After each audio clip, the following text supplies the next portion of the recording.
So today I'm tying a gurgler for bass and panfish. I usually tie these on a gamakatsu size 6 stinger, but today I'm gonna just use these like White River size 6 3X long all-purpose hooks just to see how they work. I kind of want to get a little bit longer body on it, but not too long, because if it's too long, it just like doesn't look good, it didn't float right. So we'll see how this goes.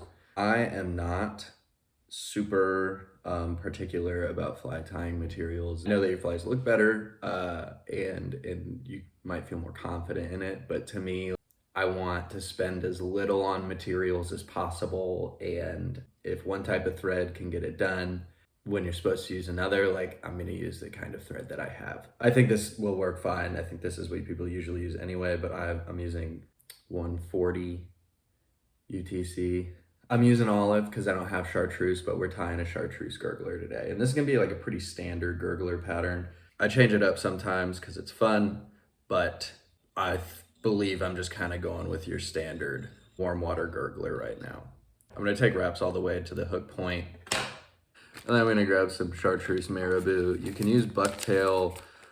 I know that's what people typically use for saltwater, I think, but I'm fishing warm water, and usually I'm fishing slack water, and the marabou just breathes really nice and gives me the action that I want. I like having like a pretty good clump so that it has some body to it, but I am going to take out all of these little wispies here. You don't want it too long or else you'll get short strikes, but you don't want it too short because then, you know, your fly looks small, and you want it to look like a big juicy get for these fish. I'm tearing out the empty or the wispy pits instead of cutting them, just because again it gets a nicer look. And I just pulled off like a clump so you can see all this stuff falling.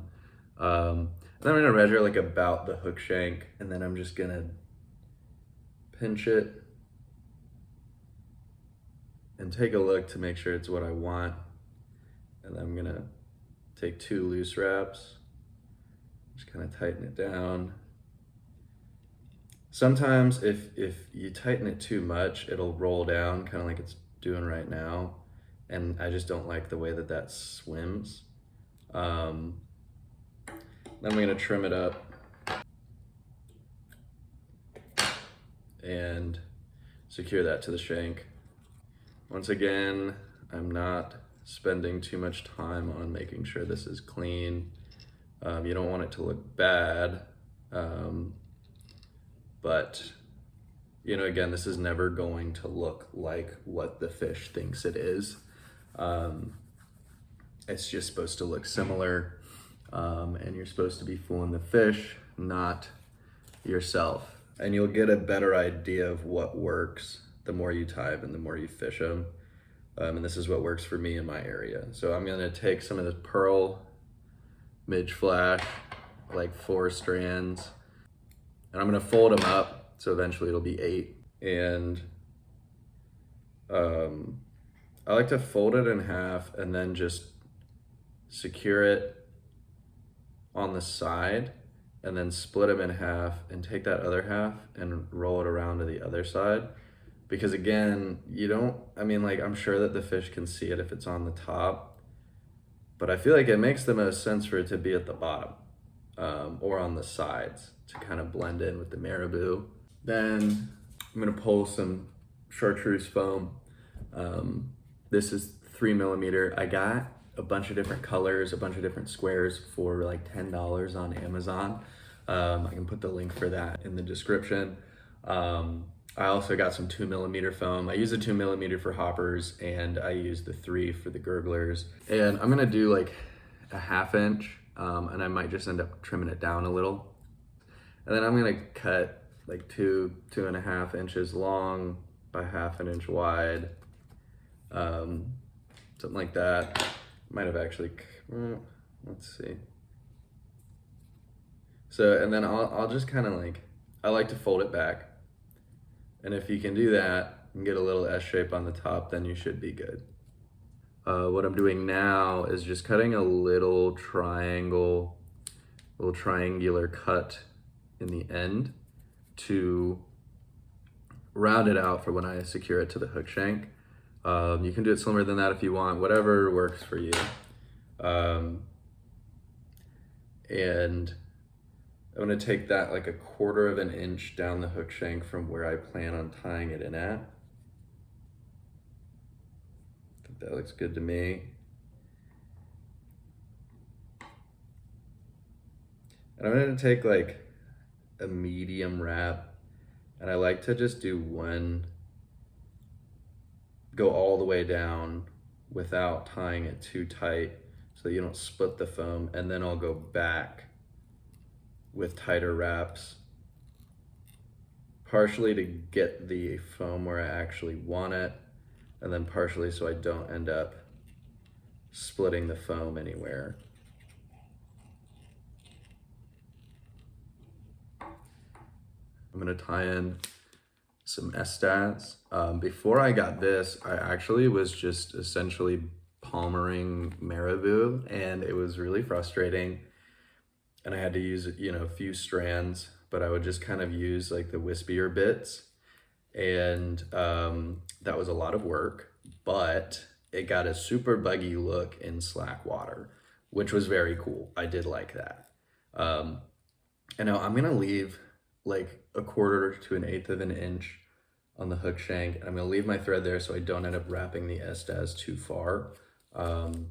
If you tie everything straight up to the hook eye, it gets super crowded and you can't really tie in. I'm now wrapping the Estas while I'm pushing it back so nothing gets locked down. It's gonna get locked down and I'm not gonna worry about it too much. But as much as you can keep things flowing, the better. But you don't want to try so hard that you get frustrated and then it seems pointless, because then we're not having fun.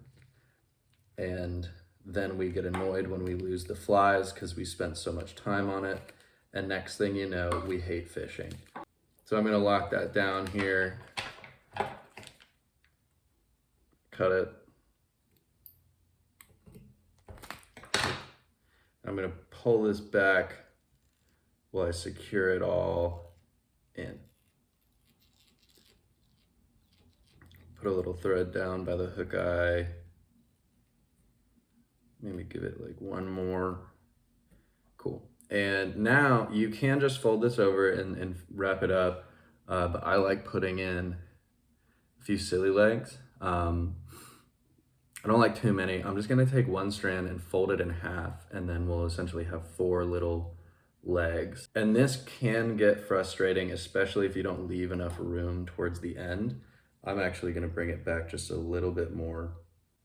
So it's definitely 1/4 of an inch, maybe a little bit more. So I'm folding the leg in half, and then I'm folding it in half again over the thread. And just like I did with the flash, I'm gonna secure it once, and then I'm gonna take one more wrap over it, tighten it down a little bit, and then I'm just gonna move this over so the legs are sitting perpendicular to the hook shank like that.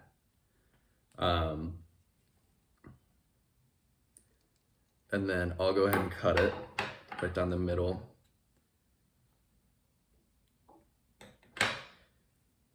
And maybe take one more wrap.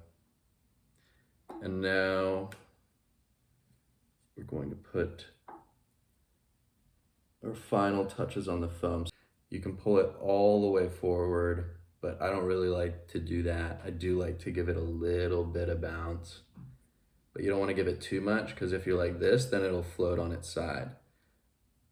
Hey, Bob, I'm sorry, Bobby, but I have a little visitor and I can't have him on the table while I'm tying. So if you tie it too high, it'll float on its side, and that's just no good. So you give it a little bit, hold those legs back, and if you can, it's nice to hold the legs back while also like squeezing this so it gets rounded already, and you don't have to do that with your thread.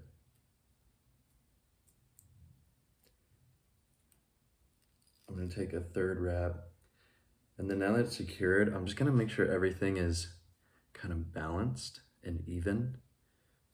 I'm gonna check how that looks when I flip it around. Cool, so I have a lot of room on the hook eye, and then pull this around, making sure that I am actually perpendicular and my thread isn't going at an angle.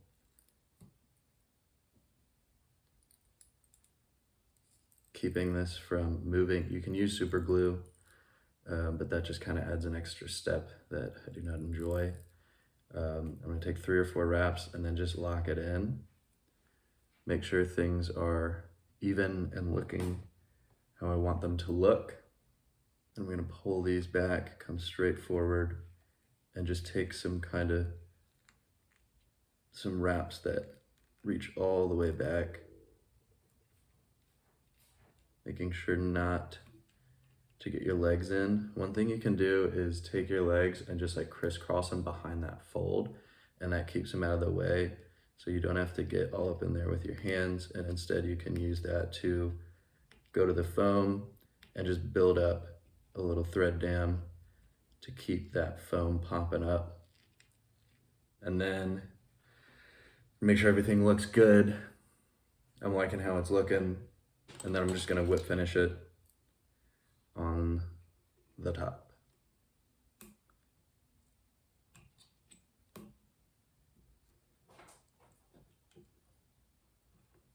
I might throw another one in there just for good measure. Just make sure you don't crowd the hook eye. Get your legs in there like I just did.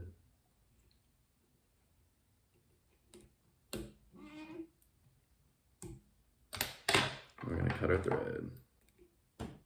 So, last thing, I'm gonna clip these legs just a tiny bit.